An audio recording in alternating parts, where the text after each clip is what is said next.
Hi everyone and welcome back. So today I'm doing a video on mental health assumptions. I put a little box up for questions on my Instagram, and these are the assumptions that I got. So let's get started. So the first one is, getting one mental illness makes you more susceptible to getting others. I think this is in some ways true and in some ways not. Lots of people are diagnosed with anxiety and depression together because very often when you're anxious it can lead you to be depressed, or if you're depressed usually anxiety is something that comes along with that. So I think in some cases the two come hand in hand, and I know for me, on my personal experience, when I was depressed, I kind of felt like I wasn't really getting anywhere. Like I felt like I needed another outlet, and so that led to my eating disorder, because that was just another way of me showing to people that I wasn't okay and I didn't really know how else to do it. But there are so many people who don't have that. So I wouldn't say that having one makes you more susceptible to another. In my case, it was just kind of coincidence and another outlet. I already wasn't in a great mental state, so that kind of led me to have more complications, but a lot of people don't. I would say anxiety comes along with most things. I mean, I know people who suffer with OCD have extreme anxiety. It's just anxiety is usually the thing that accompanies all the other mental illnesses. So the second one I got was, it was difficult to come to uni because of the change of environment and you had to adapt to the lack of supervision. Yes, I mean, as you know from a previous video, I came out of hospital 2 weeks before I started uni, so that was incredibly difficult for me because obviously I was still very much working on myself, but I knew that uni was something that I wanted to do, and I knew that it would be a helpful distraction, and I really wanted to give it a try before I kind of wrote it off. So yeah, it was definitely difficult coming. I did have to adapt to the lack of supervision because obviously I was much more independent, having come from being looked after all the time. I think my parents, luckily I have really supportive parents, so they were really kind of aware of my situation and aware of what I was going through, so they were amazingly supportive and always rang me up and kind of always made sure I knew they were there to come and pick me up if I needed them. But yeah, it was a really good time for me to kind of start putting everything into practice. I think it was kind of the perfect opportunity for me then, although I was struggling to actually live and see if I could do it, see if I could kind of stand on my own 2 feet, which was a helpful opportunity, I guess. So I got two that are quite similar that I'm going to combine. One was, once you start eating again, you're healed, and once you've been to hospital, you were better. I think there are really common misconceptions about kind of treatment. An eating disorder is a mental disorder. It has physical side effects, which is losing weight, and the damage it can do to your body, but it is a mental illness.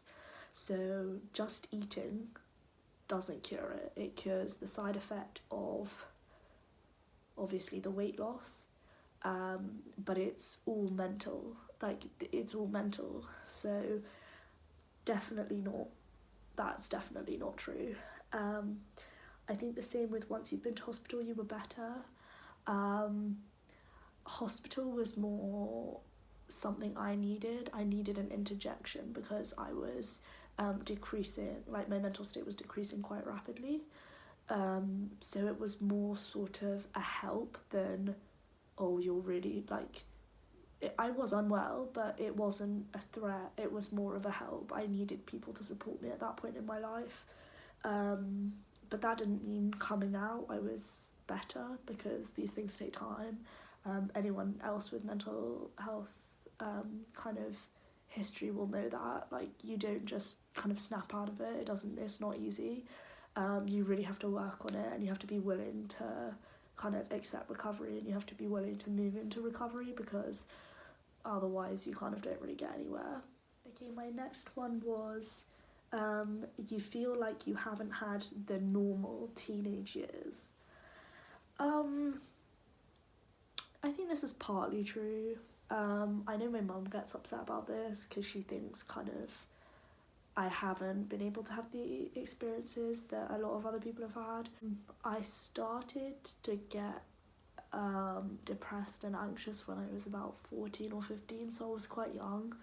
And I'm now 20, and I'm still kind of working through some difficulties, so it's definitely been a long process. I wouldn't say I would regret any of it, because it kind of has made me who I am. I'm resilient.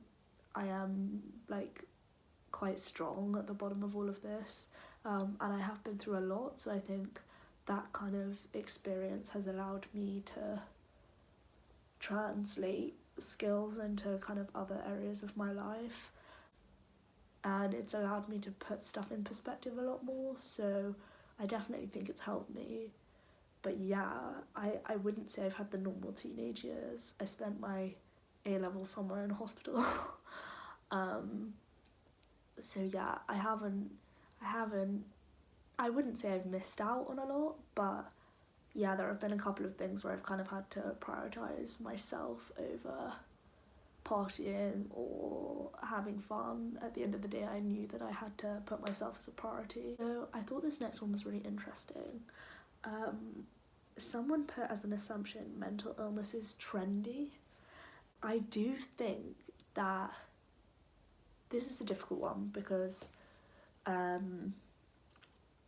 it's hard with social media and kind of so many people talking about mental health all the time, which I think is absolutely amazing, but I think sometimes some people can get caught up in kind of the media coverage it gets and think, oh, if I have that as well, I'll be noticed, sort of thing. Also, I think a lot of people, if they get anxious or if they have a bad day, they kind of make assumptions and think, oh, I am depressed or I have severe anxiety.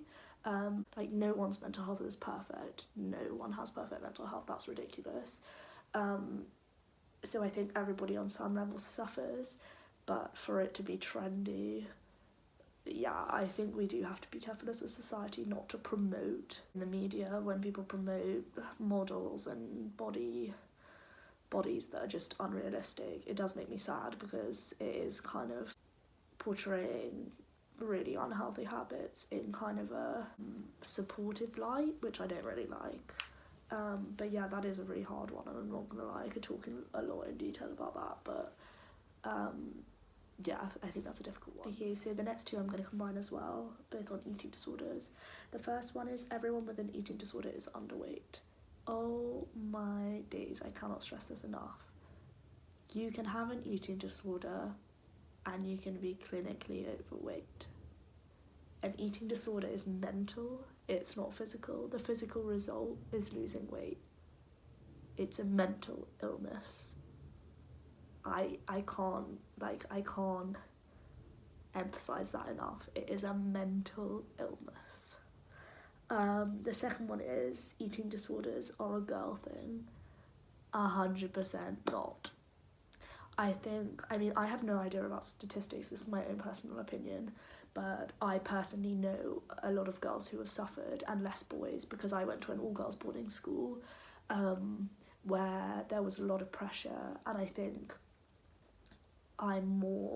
we as a group were more susceptible, being in a really tight-knit group of girls, seeing the media all the time, models. I think it was just a very toxic environment, so I personally don't know as many boys as I do girls, but that's my own circumstances. It's definitely not a girl thing. I know male eating disorders are a real issue and aren't talked about enough, so males who suffer from eating disorders often don't get the help they need because it's less recognised, which I think is really, really sad. And so no, it is 100% not a girl thing. So my next one is depression means you become lazy. This is not true at all. I think it's really difficult when you suffer from depression. I think it's hard for people to see a difference between you being sad and moody and being clinically depressed. That's a really kind of difficult thing for people to understand if they haven't been through it. You kind of shut off to the world. It just becomes kind of to a point where you can't get out of bed, you don't like doing anything you used to like doing, you are stuck in a mindset of you're worthless and you shouldn't be around people and you don't deserve stuff, and it is really, really horrible and really, really hard for people to cope with. A lot of the time people stay in bed because they feel like that's the way they can avoid life and avoid the way that they're feeling. This is 100% not being lazy. Again, it's really mentally draining, and you kind of, the beliefs you have about yourself and about the world are completely skewed, and as a result, I think the fatigue you get is ridiculous because your brain is constantly working and constantly kind of catastrophizing. So it is definitely not being lazy. Spending time in bed because of depression is really, really difficult. I thought this next one was really interesting.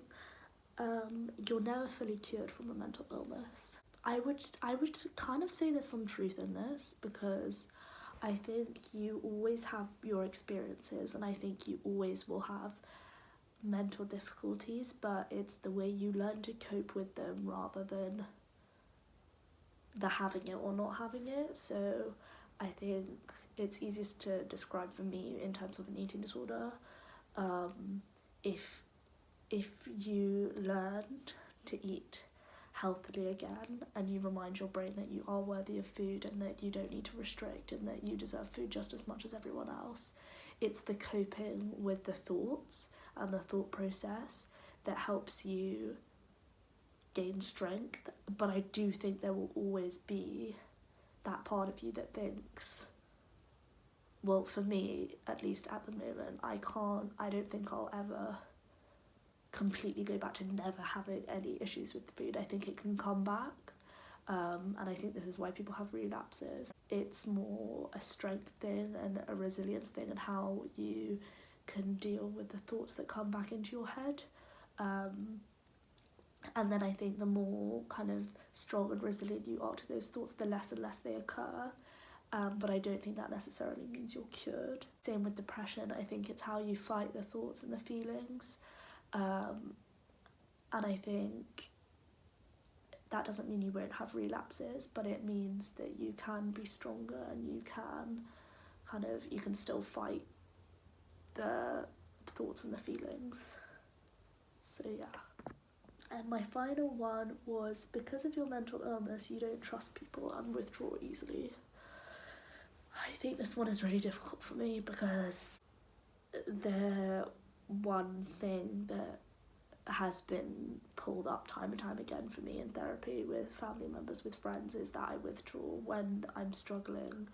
I do find it really difficult to tell people that I'm struggling, so I often do withdraw and don't talk to people, and that is kind of my warning sign. So I'd say that's partly true. I think not trusting people, I don't think that's true, but I definitely think it takes me longer to warm to people and longer to open up to people, because I find being vulnerable really difficult. And I have been hurt in the past by a lot of friends, boys, family members. Like, I've been hurt by a lot of different people, as I'm sure a lot of people my age have been.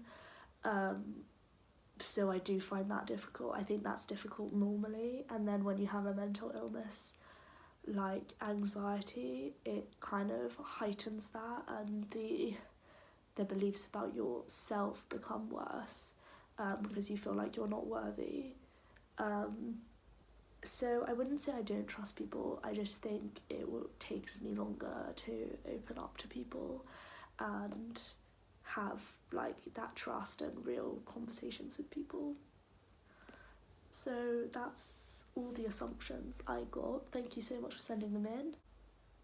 Super excited to kind of keep doing videos for you guys, so please let me know what you want to see, and I will try and film more regular ones if people are enjoying them. So thanks for watching.